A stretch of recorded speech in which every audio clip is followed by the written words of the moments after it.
আমাদের দেশের যে শ্রমিকদের অধিকার নিয়ে আমরা কথা বলি, শ্রমিকদের আমরা মনে করি যারা নাগরিক হয়ে উঠবে, এই যে যাত্রাটা সংগ্রামের যাত্রা, এটা নিয়ে আমরা কথা বলি। দুর্ভাগ্যজনক বিষয় হচ্ছে যে আমাদের দেশের শ্রমিকরা শুধুমাত্র সংখ্যায় আছে, কাগজে কলমে আছে, কিন্তু তাদের যে মূল্যায়নের যে জায়গাটা, তাদের কথা বলার যে জায়গাটা, তাদের অধিকারের জায়গাটা আমরা এত বছর পরেও আমরা প্রতিষ্ঠিত করতে পারিনি। কারণ আমাদের দেশে যে ক্ষমতায় যারা যায় তারা দুর্ভাগ্যবশত সিস্টেমেটিক কারণে অলিগার্ক শ্রেণীর কাছে হচ্ছে তাদের মস্তিষ্ক এবং মেরুদণ্ডকে বর্গাদিত হয়।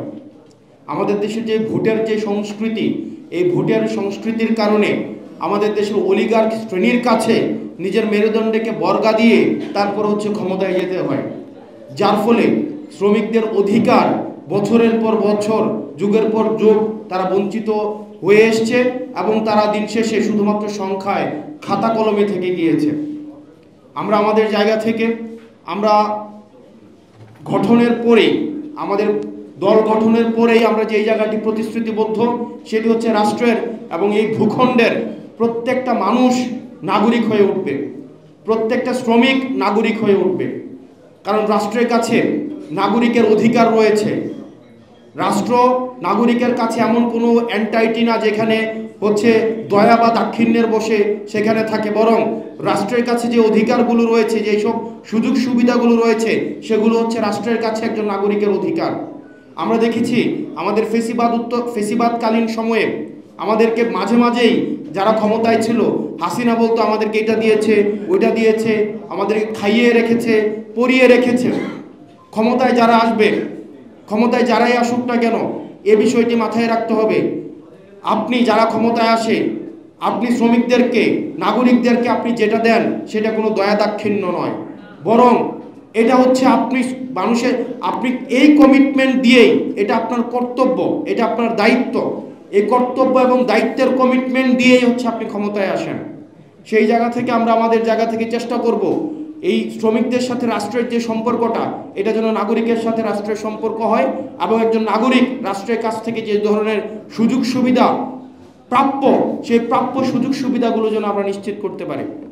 দ্বিতীয়ত, আমরা শ্রমিক দিবস নিয়ে যখন কথা বলি তখন শুধুমাত্র আমরা বাংলাদেশের শ্রমিকদের নিয়ে কথা বলি, কিন্তু আমাদের যেই প্রবাসী যে শ্রমিকরা রয়েছে, আপনারা দেখেছেন বছরের পর বছর, যুগের পর যুগ তারা হচ্ছে আমাদের দেশের অর্থনৈতিক চাকা সচল রাখার জন্য পরিবার বিবর্জিত একটা বাস্তবতার মধ্যে তারা দিনাতিপাত করতে হয়। দিন শেষে তারা শুধুমাত্র এই অর্থনীতিতে কন্ট্রিবিউট করে যায়, শুধুমাত্র অবদান রেখে যায়, কিন্তু রাষ্ট্র, আমাদের দেশ তাদেরকে আসলে কি দিতে পেরেছে এই পর্যন্ত? তারা যখন দেশে ফেরত আসে, তারা যখন আর কর্মক্ষম থাকে না, তখন তারা হয়ে যায় পরিবারের বোঝা। 25 বছর 30 বছর পর্যন্ত প্রবাস জীবন কাটায়। প্রবাস জীবনে কাটানোর সময় তারা শুধুমাত্র অর্থনৈতিক চাকাটা সচল রাখে, কিন্তু দিন শেষে যখন দেশে ফিরে আসে তখন পরিবারের জন্য বোঝা হিসেবে তারা হচ্ছে বিবেচিত হয়। আমরা আমাদের জায়গা থেকে এই বিষয়গুলোকেও আমাদের হচ্ছে বিবেচনা করতে হবে। আমরা সেই জন্য আমাদের এই যে প্রবাসী যারা রয়েছে, তারাও যেন শুধুমাত্র সংখ্যায় না থাকে, বরং এই ক্ষমতা নির্ধারণে, মতামত নির্ধারণে তাদেরও যেন একটি ভূমিকা থাকে। সেজন্য আমরা চাচ্ছি, আমরা আমাদের জায়গা থেকে প্রস্তাবনাও দিয়েছি, পরবর্তী নির্বাচন বা পরবর্তী সবসময়ে যেন তাদের ভোটের মূল্যায়নটি হয়। কারণ আপনারা জানেন যে আমরা রাষ্ট্রের মধ্যে আমরা মতামত দিতে পারি, জনগণ, নাগরিকরা মতামত দিতে পারে এই ক্ষমতা কাঠামোর মধ্যে শুধুমাত্র ভোট প্রক্রিয়ার মধ্য দিয়ে।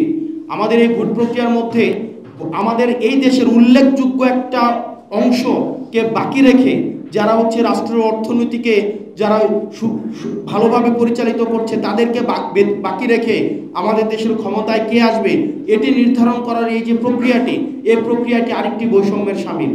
সেজন্য যারা যেসব রেমিটেন্স যোদ্ধারা আমাদের রেমিটেন্স শাটডাউনের মধ্য দিয়ে হাসিনার পতনকে ত্বরান্বিত করেছে, যেসব রেমিটেন্স যোদ্ধারা দুবাই, ওমান, বাহরাইন, কাতার থেকে শুরু করে মধ্যপ্রাচ্যে পুরোটা শুরু করে ইউএসএতে, আমাদের যেসব পৃথিবীর যে প্রান্তে আমাদের রেমিটেন্স যোদ্ধারা রয়েছে, তাদের প্রতি আমাদের সম্মান জানানোর জন্য আমরা চাই আগামী নির্বাচনেই তাদের ভোটাধিকারকে স্বীকৃতি দিতে হবে এবং সেটির জন্য নির্বাচন কমিশন যেন খুব দ্রুততম সময়ের মধ্যে যথাযথ ব্যবস্থা নেয়, সেটির জন্য হচ্ছে আমরা তাদের সুদৃষ্টি আশা করছি।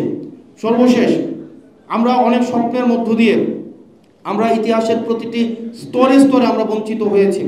47 পরবর্তী সময়ে আমরা বঞ্চিত হয়েছি, 71 পরবর্তী সময়ে আমরা বঞ্চিত হয়েছি, 90 পরবর্তী সময়ে আমরা বঞ্চিত হয়েছি। সর্বশেষ আমরা 2024-এ এসে দাঁড়িয়েছি।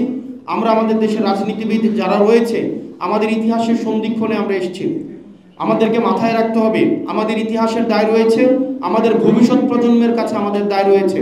অতীত প্রজন্মকে আমরা যখন যেভাবে বর্তমানের কাঠগড়ায় দাঁড় করিয়ে আমরা তাদেরকে প্রশ্নবিদ্ধ করছি, তাদের নেতৃত্বকে আমরা প্রশ্নবিদ্ধ করছি, ঠিক একইভাবে আমরা এই আজকে ইতিহাসের সন্ধিক্ষণে দাঁড়িয়ে আমরা যদি এই সংস্কার এবং একটা প্রপার ডেমোক্রেটিক ট্রান্সফরমেশনের বিষয়গুলোকে যদি আমরা যথাযথ মীমাংসা না করতে পারি, তাহলে ভবিষ্যতের কাঠগড়ায় ভবিষ্যৎ প্রজন্মের কাছে আমরা প্রশ্নবিদ্ধ হব। সুতরাং যারা নীতি নির্ধারণের পর্যায়ে আপনারা রয়েছেন, এসব জনগণের দিকে তাকিয়ে, শ্রমিকদের দিকে তাকিয়ে শুধুমাত্র অলিগার্ক এবং অভিজাত্য শ্রেণীর সন্তুষ্টির জন্য যেন আমরা কোনো সংস্কার না করি, বরং সামগ্রিকভাবে নাগরিকদের যেটা কল্যাণ হয়, সামগ্রিকভাবে শ্রমিকের যেটা কল্যাণ হয়, মানুষের যেটা কল্যাণ হয়, রাষ্ট্রে এই ভূখণ্ডের প্রত্যেকটা মানুষের যে কল্যাণ হয় যে সংস্কারে, সেটার দিকে যেন আমরা মনোযোগী হই। শুধুমাত্র সাময়িক কোনো ধরনের সমাধানের জন্য যেন আমাদের কল্যাণ না হয়, আমরা যেন সংস্কারমুখী না হই, বরং আমাদের কল্যাণ যেন, আমাদের সংস্কারগুলো যেন সুদূর প্রসারী হয়ে থাকে, যেটি আমাদের দল মত নির্বিশেষে রাষ্ট্রের জন্য যেন কল্যাণ হয়। শুধুমাত্র কোন সংস্কারে আমাদের দল বেনিফিটেড হবে, যে সংস্কার দিয়ে শুধুমাত্র আমরা এই ক্ষমতার বৈতরণীকে অবতীর্ণ হতে পারবো, এটার দিকে যেন আমরা মনোযোগী না হই, বরং যেই সংস্কার আমাদের ভবিষ্যৎ প্রজন্মের কাছে আমাদের কমিটমেন্ট আমাদের দেয়া আছে। এই 24 গণ অভ্যুত্থানে যারা শহীদ হয়েছে এবং যারা আহত হয়েছে, তারা যে কারণে তারা জীবন দিয়েছে, তাদের প্রতি আমাদের যে কমিটমেন্ট রয়েছে, আমাদের এই সংস্কারগুলো যেন এই সুদূর প্রসারী এবং দলমত এবং পথের ঊর্ধ্বে উঠে রাষ্ট্রের কল্যাণের জন্য হয়। আপনারা ভালো থাকুন, সুস্থ থাকুন। এই দেশ শ্রমিকদের হোক, জনমানুষের হোক, সবার হোক। আসসালামু আলাইকুম। Follow us on Facebook. Subscribe our YouTube channel. Get the latest update on www.daily-sun.com.